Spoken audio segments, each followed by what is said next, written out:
Garuda Express, an international courier service.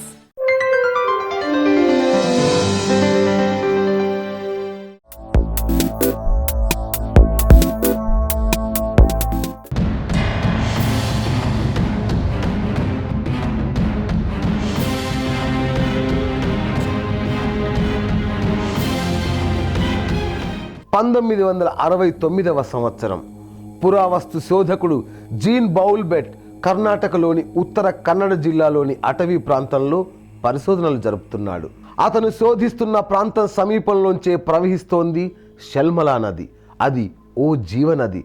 అప్పటిదాకా ఏనాడు ఎండిపోని ప్రవాహం అప్పుడే క్రమంగా తగ్గుముఖం పట్టింది. లీలగా అతనికి లింగాకారాలు కనిపించాయి. వెంటనే బౌల్బెట్ నదీ ప్రవాహంలో తన పరిశోధన మొదలుపెట్టాడు. ఆశ్చర్యం, నదీ గర్భంలో ఎక్కడ చూసినా శివలింగాలు. ప్రతి లింగాకారానికి ఎదురుగా నందీశ్వరుడు. ఒక్కటి కాదు, రెండు కాదు, వందల సంఖ్యలో లెక్క పెట్టలేనన్ని ఆ చంద్రమౌళీశ్వరుడి ప్రతిరూపాలు.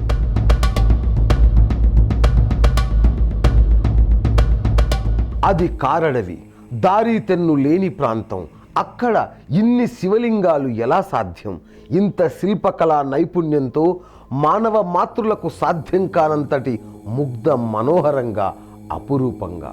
ఆ చోటు ఎంతటి దుర్గమారణ్యం అంటే అక్కడికి సాధారణ వ్యక్తులు చేరుకోవడానికి దాదాపు 20 సంవత్సరాలు పట్టింది. వీటిని కనుగొన్న 20 ఏళ్లకు భక్తులకు దర్శన భాగ్యం కలిగింది. ఆ మహాదేవయ్యకు పూజలు మొదలయ్యాయి. ప్రవాహమే ఆలయంగా మారింది. సహస్రలింగ క్షేత్రంగా పేరు పొందింది. అక్కడ ప్రతిదీ వింత, ప్రతిదీ మర్మమే. ఆలయం అంటే 4 గోడలు, గోపురం, ధ్వజస్తంభం ఉండాలి. కానీ నదే అక్కడ ఆలయంగా మారుతుంది. ప్రవాహమే గర్భగుడి తన ఒడిలో సహస్రలింగాలను ప్రతిష్ఠించుకుంది. శివుడు నిర్మలుడు, నిరాకారుడు, నిరాడంబరుడు. లింగాకారంలో దర్శనమిచ్చే ఆది భిక్షువు. ఆయన ఏకాంత ప్రదేశాల్లో సంచరించడానికి ఇష్టపడతాడు. ప్రకృతిలో నిమగ్నమై ఉంటాడు. అందుకే మన దేశంలోని చాలా శైవ క్షేత్రాలు రణగుణ ధ్వనులు లేని ప్రశాంత వాతావరణంలో ఉంటాయి. సహస్రలింగాలు కూడా అలాంటి క్షేత్రమే. ప్రకృతి ఛాయల వెనుక దాగినట్లున్న ఆ క్షేత్రం మనసుకు ప్రశాంతతను ఇవ్వడమే కాదు, ఆత్మను తేజోమయం కూడా చేస్తుంది. కర్ణాటకలోని ఉత్తర కన్నడ జిల్లాలో సిరిసి ముఖ్యమైన పట్టణం. దీనికి 15 కిలోమీటర్ల దూరంలో ఉన్న క్షేత్రమే సహస్రలింగ క్షేత్రం. దీనిని చేరుతుండగానే దివ్యానుభూతి కలిగి కైలాసానికి రాలేదు కదా అని అనుమానం కలుగుతుంది. పరమశివుడు ఇక్కడ గంగమ్మలో మునకలు వేస్తూ 1000 లింగాలుగా నందీశ్వరుడితో పరివ్యాప్తమై ఉంటాడు. తలపైన ఉండవలసిన గంగమ్మ ప్రేమతో పొంగి ప్రవహిస్తూ ఉంటే ఆ ప్రవాహంలో తలస్నానం చేస్తున్న శివలింగాల్ని చూసి దివ్యానుభూతి పొందుతాం. పచ్చని అరణ్యాల్లో ప్రవహిస్తున్న షల్మల నది సమీపిస్తుండగానే ప్రకృతి శివనామస్మరణ చేస్తున్న అనుభూతి కలుగుతుంది. గలగలమనే ఆకుల శబ్దాలతో చెట్లు, జలజలమనే జల నినాదంతో నది ఓం నమశివాయ అంటున్న భావన కలుగుతుంది. షల్మల నది పేరుకు తగ్గట్లుగానే అందమైన సంగీతనాదం చేస్తూ ప్రవహిస్తుంది. గంగవల్లి నదికి ఉపనదిగా ప్రవహిస్తున్న ఈ నది పడమటి కనుమల నుంచి బయలుదేరుతుంది.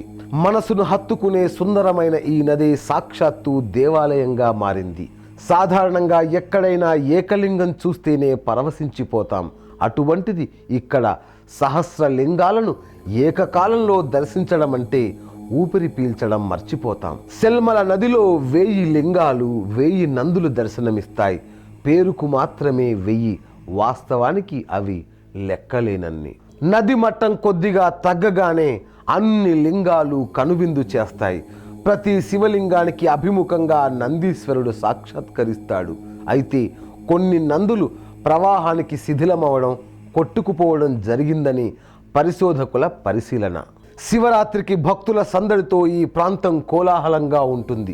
చుట్టూ ఉన్న అడవుల్లో అమూల్యమైన వనమూలికలు ఉన్నాయని పరిశోధకులు ఇప్పటికే తేల్చడం వల్ల షల్మల నదిలో మునకలు వేయడం, స్నానాలు చేయడం ఆరోగ్యానికి చాలా మంచిదని భక్తులు భావిస్తారు. అనేక రకాల వన పుష్పాలు ఇక్కడ దర్శనమిస్తాయి. బుల్బుల్ పిట్టల గానం నిత్యం వినిపిస్తూనే ఉంటుంది. మరి ఇంతటి దుర్లభ వనాలకు ఆ శివుడు ఎలా తరలి వచ్చాడు? ఈ కాలంలోనే ఈ ప్రాంతానికి చేరడానికి 20 ఏళ్ళు పడితే వందల వేల ఏళ్ల క్రితం ఏర్పడినట్లు చెబుతున్న ఈ శివలింగ సృజన ఎంత కష్టమై ఉంటుంది. అయితే ఖచ్చితంగా ఈ లింగాల్ని ఎవరు సృజించారో తెలియనప్పటికీ ఓ రాజు ఈ పని చేసినట్లు చెబుతారు. 1678 1718 మధ్యకాలంలో విజయనగర సామ్రాజ్యానికి సామంతుడిగా సదాశివ రాయలు అనే రాజు సిరిసి ప్రాంతాన్ని పాలించేవాడు. అతనికి ఎంతకు సంతానం కలగలేదు. నాకు గనుక సంతానం కలిగితే సహస్ర లింగాలను చెక్కిస్తాను అని అతను శివుడికి మొక్కుకున్నాడు. కొన్నాళ్లకు కుమార్తె పుట్టింది. మొక్కు చెల్లుబాటులో భాగంగా అతను సెల్మల నదీ ప్రవాహంలో లెక్కకు మించి ఉన్న రాతి శిలలపై సహస్ర లింగాలను చెక్కించాడట. నదీ ప్రవాహం నిండుగా ఉన్నప్పుడు లోపల ఉండే ఈ శివలింగాలు ప్రవాహం పూర్తిగా తగ్గాక నక్షత్రాల వలె బయటపడి భక్తులకు ఆధ్యాత్మిక అనుభూతిని కలిగిస్తాయి. శివరాత్రి నదీ ఉత్సవాల సందర్భంగా ఇక్కడికి పెద్ద సంఖ్యలో భక్తులు తరలి వస్తారు. ఇప్పుడిప్పుడే ఇక్కడ సౌకర్యాల కల్పన మొదలైంది. ఓ వేలాడే వంతెన కూడా నిర్మించారు. వంతెన మధ్య భాగంలోకి చేరుకోగానే చుట్టుపక్కల అంతా ప్రకృతి మాతను చూస్తూ పరవశించిపోతాం. ఆ వంతెన మీద నుంచి సహస్ర లింగాలను వీక్షిస్తుంటే పైనుంచి పక్షుల కిలకిల రావాలు, కింద నుంచి నదీమ తల్లి జలజల ధ్వానాలు మాత్రమే వినిపిస్తాయి. ఇటీవలి కాలంలో ఎండలు ఎక్కువగా ఉండటంతో నీటి మట్టం బాగా తగ్గి మరిన్ని లింగాలు బయటకు వచ్చాయి. వీటిని లెక్కించడం సాధ్యం కాక అలా వదిలేశారు.